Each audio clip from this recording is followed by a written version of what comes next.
And so then here's some basics. If I was talking to a man who wanted to really get his shit together, here are some things. Stop watching porn and masturbate, at least for a time. Pick a time. And I'd like to say I'm never going to do it again. I don't think is realistic for most men, but pick 7 days. Like if you're really struggling, just say today I'm not going to. Like start to wean yourself away from dependence on that, and then consistent engagement with that. I think it's corrosive.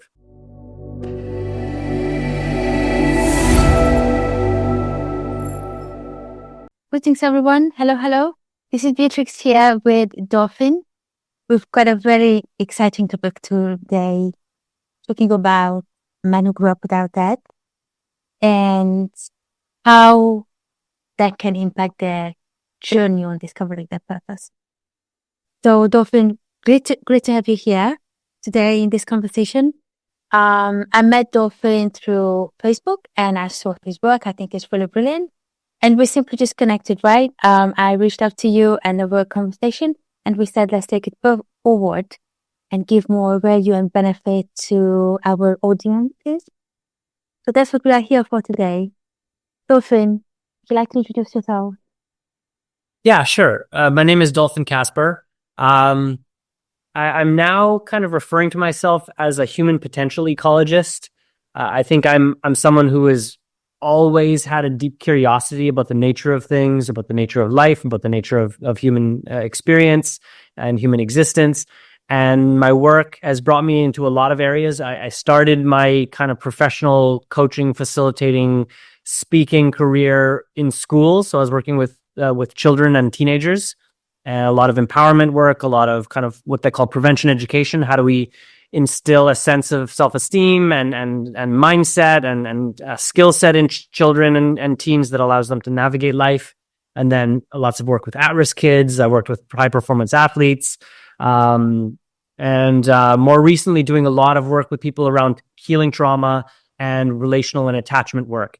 And so, yeah, my work is a combination of all those things. I have a podcast called RQ, the Relationship Intelligence Podcast. And coaching and lots of projects that are really about how do we get out of our own way and reconnect with our full potential as human beings. Thank you. Yes, I love that. And that's what caught my eye, or when we spoke first, the human experience. I truly believe that I really resonated to my work as well. Like before, I work only with men, but before we are any kind of gender, we are humans. And I think that's the experience that there's no shoot here, but would be our most benefit to understand first, or to maximize first the human experience, what that's really all about. Yes. Yeah. And through that, I think we can get our potential. Yeah. And you've mentioned your work is now mostly the trauma or healing and attachments. So there's got a lot to do with men who grow up without that, or who grew up with that, but maybe those dads were not around. They were inattentive. They didn't get the benefit of having the father figure in front of them, right? Yes. What's your experience, either personal or working with clients? Yeah. In the field. Yeah, I mean, I'll start with myself, and then I'll kind of move in the direction of the work that I've done with people and the work that I look forward to continue doing with people. So, my mom and my dad were together for 2 or 3 months, and once my mom got pregnant, and that kind of came forward, the reality of their relationship, which just wasn't going to work from the very beginning, fell apart. And my mom decided she was going to have me regardless of his involvement. And she basically said to him, "You're free, you do what you need to do, but I'm going to have this child." So I was born into a world where my dad wasn't around.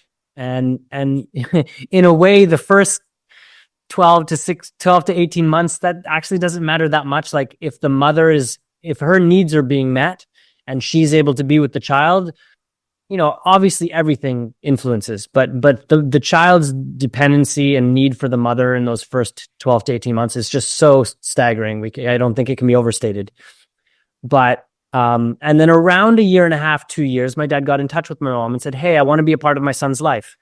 That involvement was sparse. So he lived about 5 hours away from where I lived, and I would go and visit once a year in the summertime, and maybe he would come down during Christmas, and so I'd see him twice a year.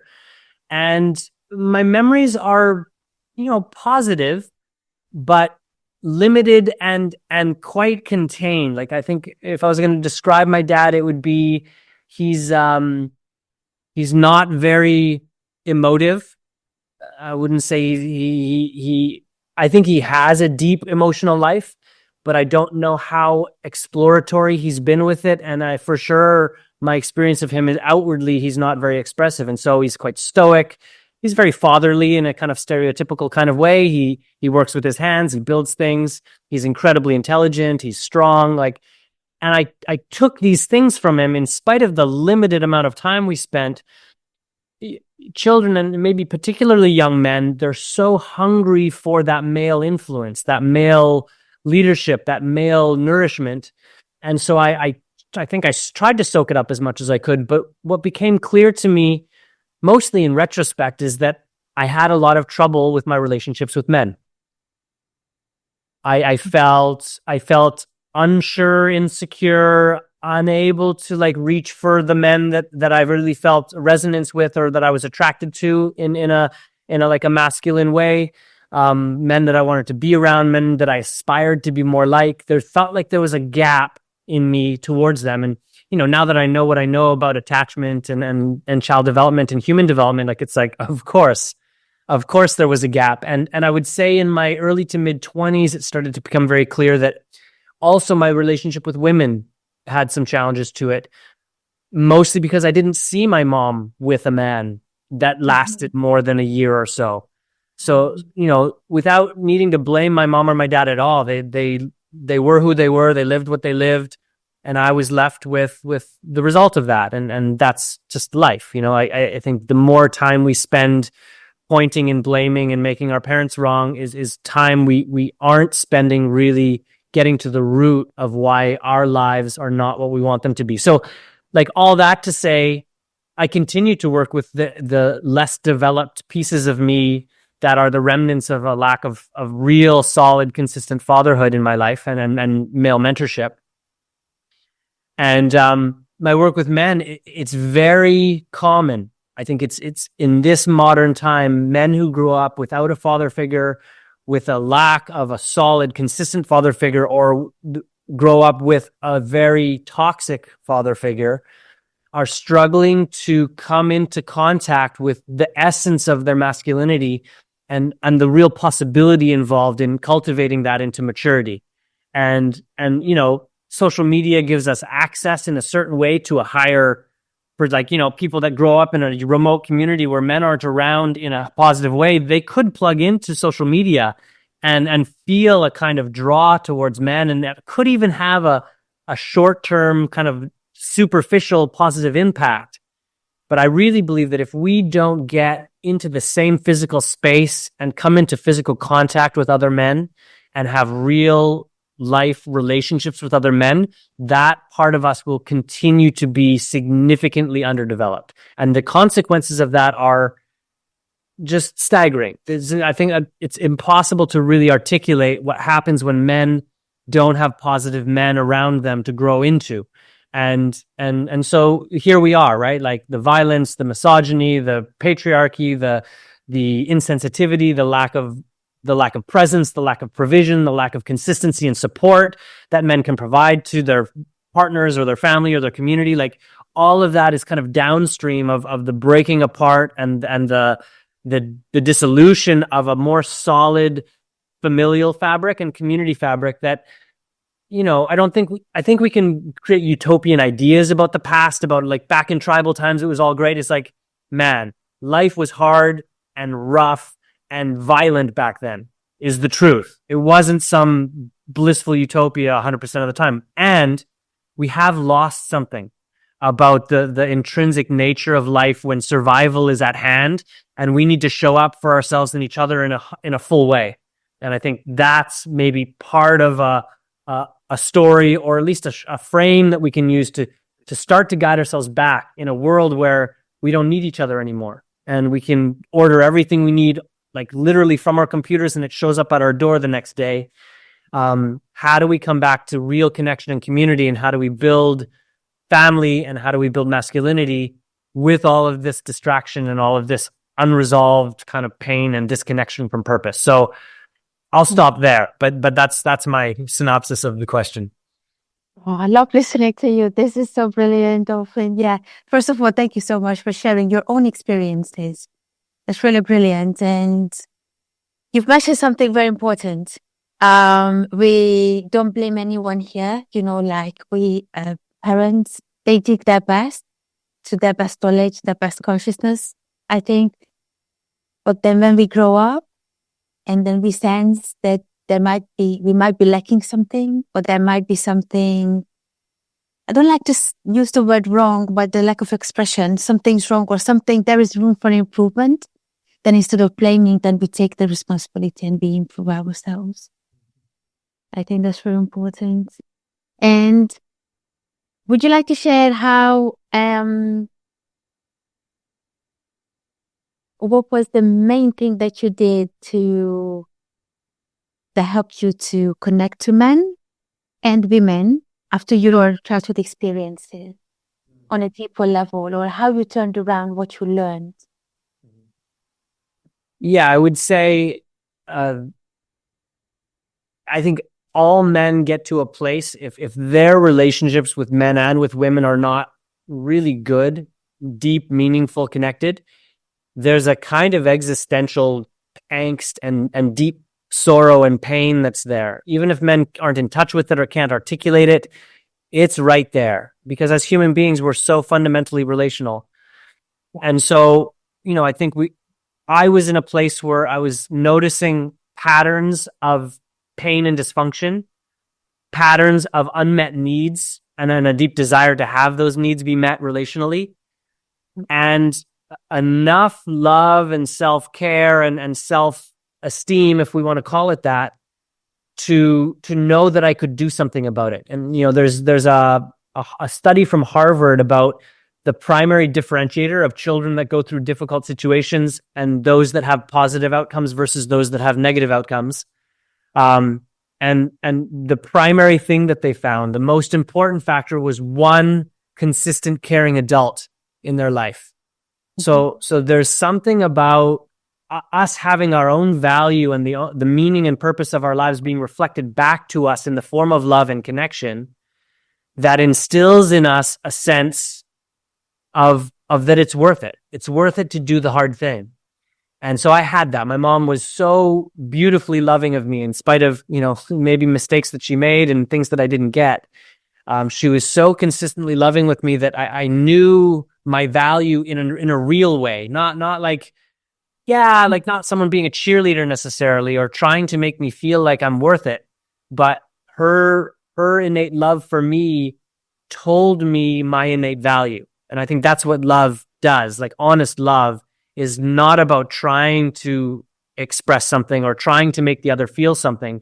It's an honest expression of the meaning and value there and the connection, and then that gets transmitted, and then inevitably it gets embedded, like that we embed that love on each other, and those are the seeds of our desire to go out into the world and do something meaningful, especially when it's hard and life is intrinsically hard. So for me, it was that, a recognition that it's worth it, and when we know something's worth it, we get more honest and we ask better questions.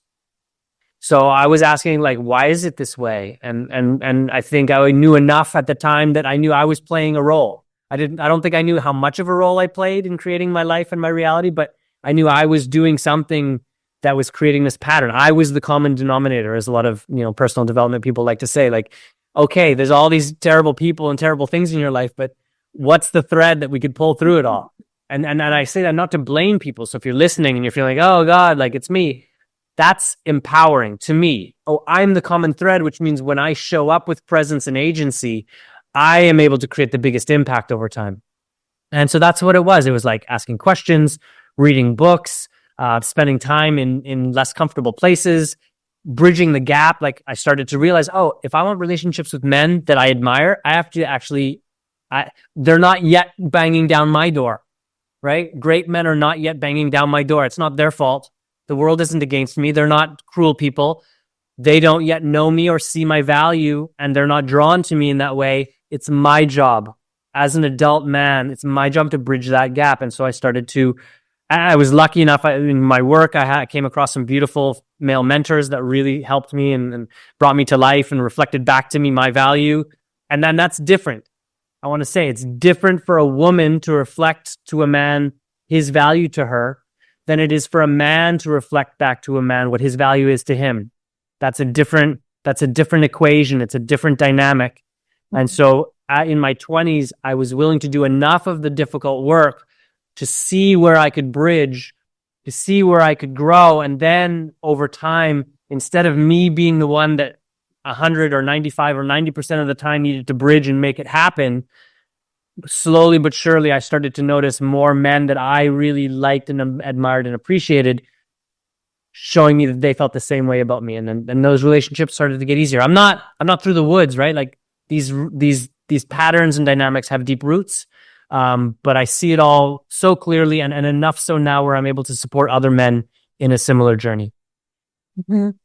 Wow. This is really powerful, Dolphin. I really loved what you said about, the honest answers, honest questions and answers, and having the self-awareness and self-worth. Like, this is worth it. I think that's one of the, okay, I like to see it this way. We can either empower men to do the inner work or better themselves or go through the inner difficulties, mental, emotional difficulties, or we can say,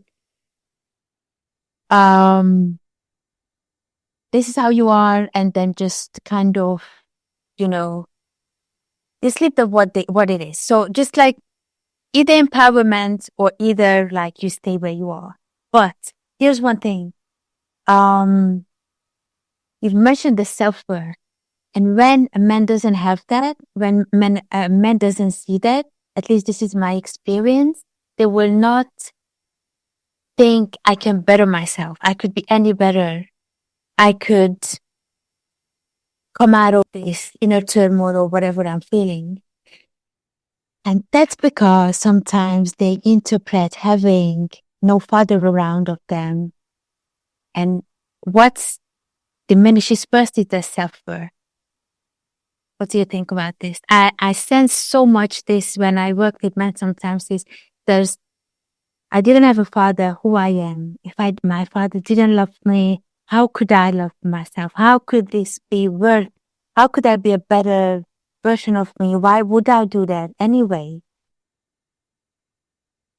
Yeah. But then when you start working on that, then you actually understand how much of worth you have because you shed all the things that who you are not.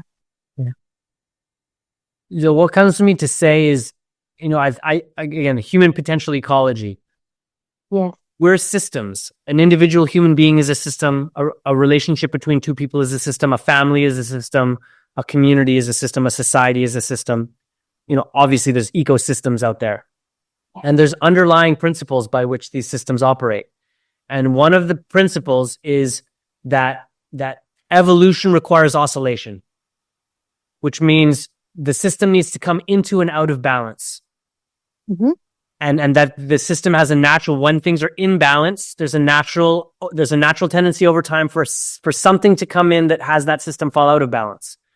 And living systems naturally want to come, once that out of balance happens, once that shift from balance to imbalance is there, there's a natural draw, like an intrinsic draw, a motive, a will within the system to come back into balance. And so, we could imagine that nature really knows what it's doing, and the idea of a man and a woman coming together and procreating and having a child, that there's something about that bond between man and woman and what they each bring uniquely to that bond that has a certain kind of polarized balance to it, and that they are a balancing influence on the developing child.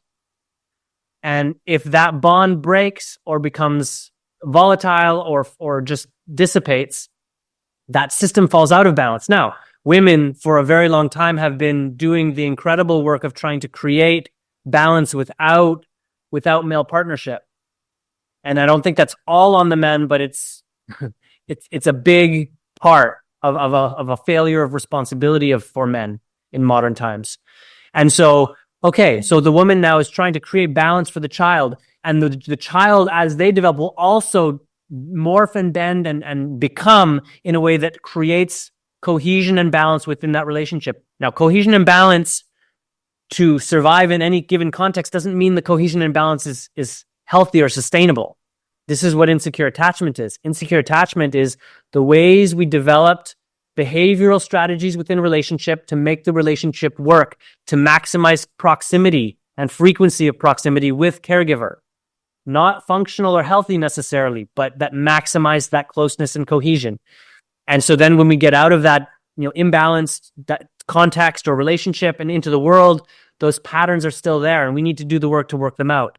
So, like the idea of a man coming from that imbalanced place of development, if he knows that there's work to do, but he doesn't feel his full value, that happened. The start of that lack of value happened pre-verbal.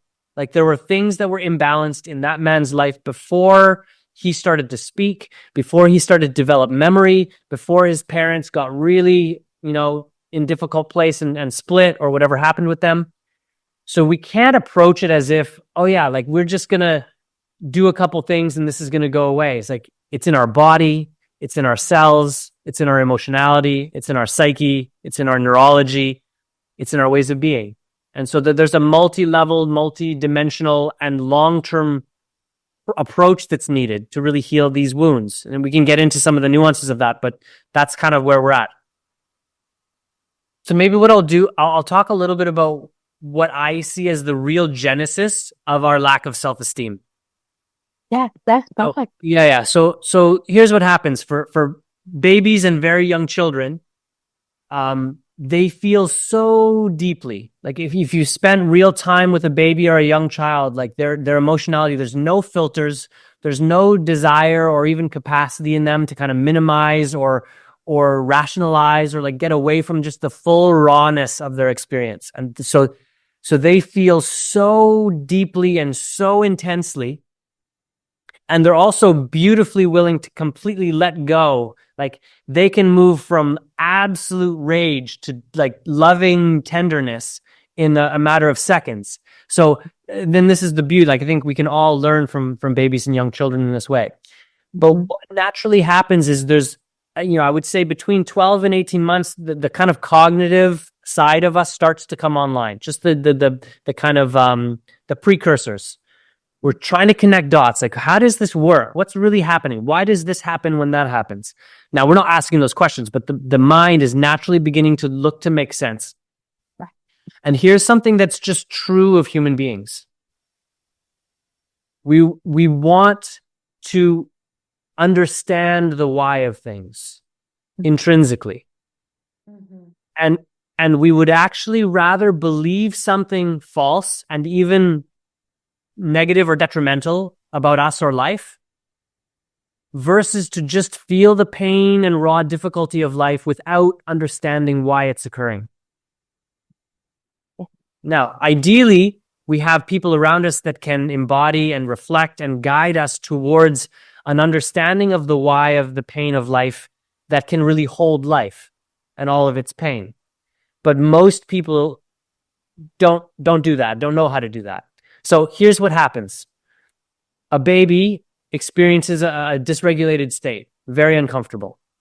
It's a survival instinct, right? They cry because their needs for survival are not being met.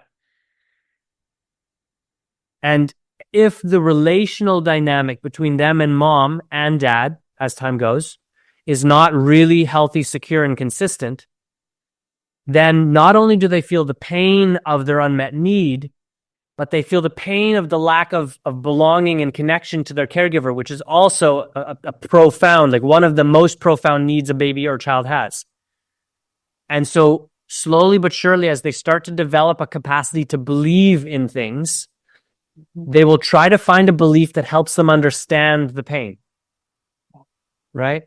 So the first I'm going to give, this is like the cheat, go to the end of the book and find the answer. There is one. So here's the cheat code for the core belief that's at the bottom of any core belief that creates dissociation, toxicity, negativity, dysfunction in our lives. Mm-hmm. When a baby believes that there's something wrong with the pain in and of itself. So now the baby isn't thinking about this, but there starts to become the initial flavor of it shouldn't be this way. Mm-hmm. So this is a message to all the parents out there. Your job as a parent is not to prevent your child from feeling pain. Mm. And it's not to make the pain that your child experiences go away as quickly as possible. That's actually one of the worst things you can do.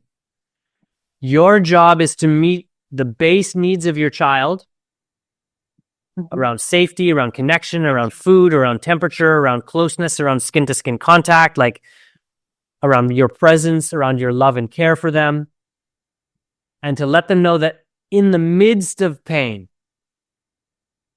the real meaning of life can be revealed. Like we can be in connection, we can love and care for each other, we can be close, and we can be in this pain together. It's the whole core reason we have empathy.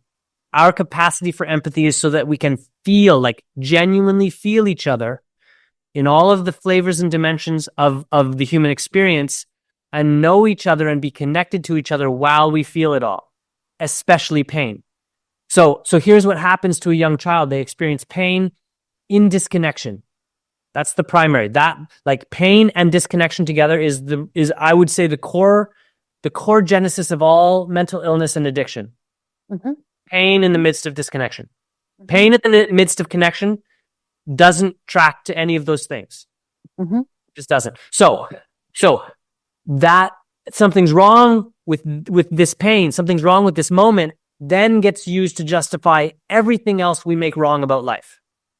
Right? And then the wrongness is either something out there, them, mom, dad, government, industry, capitalism, all of that, or something's wrong in here. Shame, I'm not good enough, I'm ugly, I'm too fat, I'm too skinny, I'm too stupid, I'm too whatever.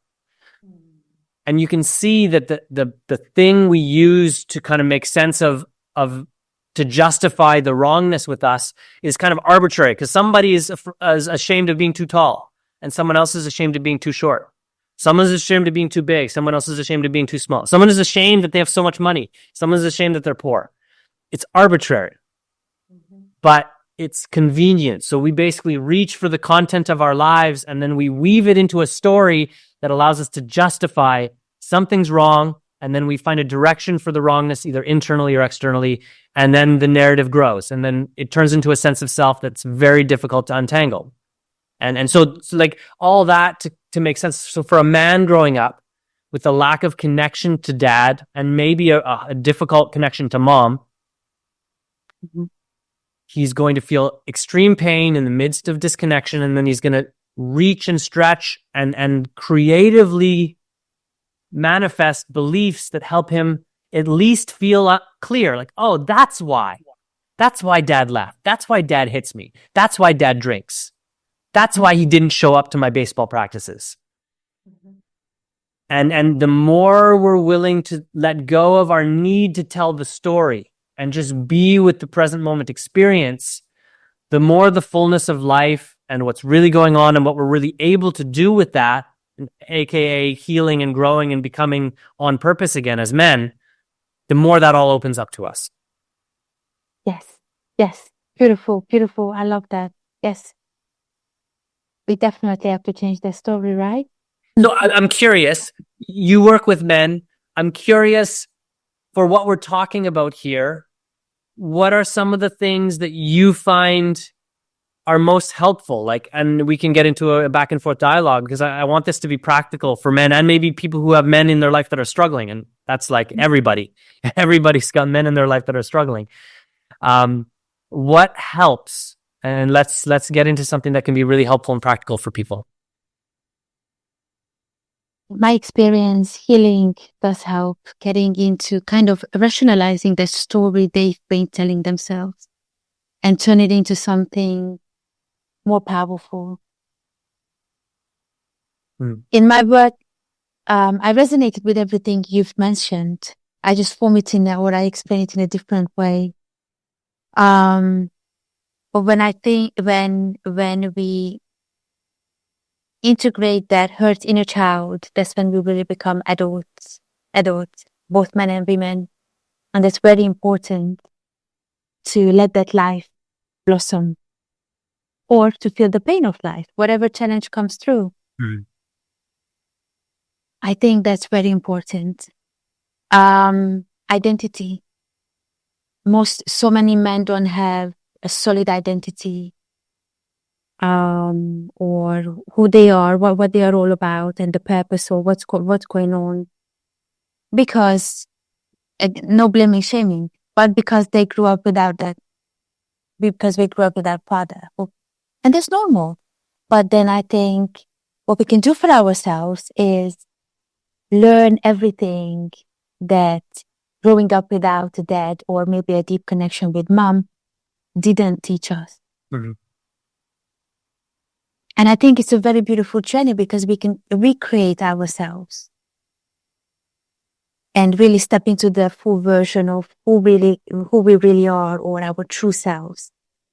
As much as it sounds cliche, but I think that's what one thing man can do.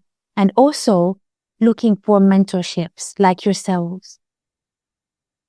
I was going to ask this question from you as well, like what can we do? What are the practical things? What would you suggest to a man? I think first it's an inner work. I see it like this. A man might feel flat, right? I'm on the ground. I know this happened to me and I'm feeling flat. Here you are.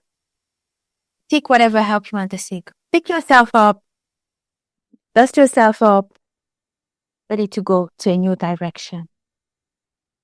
And it's available and possible for every single person. That's how I see it. What do you think? Yeah, I want to give 3 broader things that I think will be most helpful. And then I want to give like a list of some basics that are more practical day to day. So I think the most important thing a man can do to reconnect with his purpose and start to change is to find something, anything. And it could change over time. So it doesn't have to be like the thing, but a reason to do the difficult stuff in his life. He needs something he can reference. I call it a North Star. So a man needs to reconnect with a North Star that helps him stay on track, stay connected, to helps him navigate well when life gets difficult, because it will keep getting difficult. And if you've been struggling for a long time, the likelihood is that as you really face your stuff, it's going to start to feel worse before it starts to feel better. Yes. So the deep work is actually an uprooting and a more painful process than coping. So the man has to reconnect with a reason for being and a North Star that can hold, especially the first leg of the journey, that like gets him to realize how important it is and how valuable it is that he takes advantage of this one precious life he has. So that's one. Number 2 is men already know good things they could do more of and things that are not great that they could do less of that would make a difference. So I would encourage a man to write down 3 things he knows that if he did that a little bit more each day, and 3 things that if he knows that if he did that a little bit less each day, that would be better for him. So this is like the lowest hanging fruit. You don't have to read books. You don't have to listen to podcasts. You don't have to do anything. You just do what you already know in your bones would be good to do. Find a way and use your North Star, or your reason for being that you've reconnected with, to do even just a little bit. You don't have to be, you don't have to be some superstar all of a sudden. You're not a hero yet. You're starting the journey towards that, and you can be that, but don't try to get to the peak of Everest while you're still at base camp. Like you got to make your way. So those simple things. And then, like you said, mentorship. I think the most powerful way, the simplest, the most accessible way for us to consistently feel our purpose and feel motivated to do better is to be around other men that are on purpose. Mhm. There's nothing more potent and more easy to access because in a way you hook to their coattails. And I'm not even saying that in a bad way. There's something good about mentorship where we feel intrinsically drawn forward in the direction of what we're able to become because we're around men that are doing that in their own life. So whether you have those people already and you've just shied away from them because you're not ready, get ready and then invite those men into your life. They may already be willing to work with you or be around you or spend, even like get together for coffee once a month. If that's all you can do, that's good. But if there's more, if you can get together weekly and play basketball with some great men, if you can get into a coaching program, if you can find a mentor or a mastermind, like wherever you can find it, direct and in person is best. I know we live in a digital world where everyone's on Zoom, but actually being in person is best. And whatever is available, I would use it. And so then here's some basics. If I was talking to a man who wanted to really get his shit together, here are some things. Stop watching porn and masturbate. At least for a time. Pick a time. I'd like to say I'm never going to do it again. I don't think is realistic for most men. But pick 7 days. Like if you're really struggling, just say today I'm not going to. Like start to wean yourself away from dependence on that and then consistent engagement with that. I think it's corrosive. Start getting up at the same time every day at a time where you would be proud at the end of the day that you got up at that time. Okay? Consistent wake up time. Sleep time, that's another thing. It's a bit complex. Getting better sleep is important, but start getting up at the same time every day no matter what. Cold showers. Sun exposure first thing in the morning. If you're in a place where the sun is already up when you're up, get sun on your face right away. Do some physical activity early before you get to your day.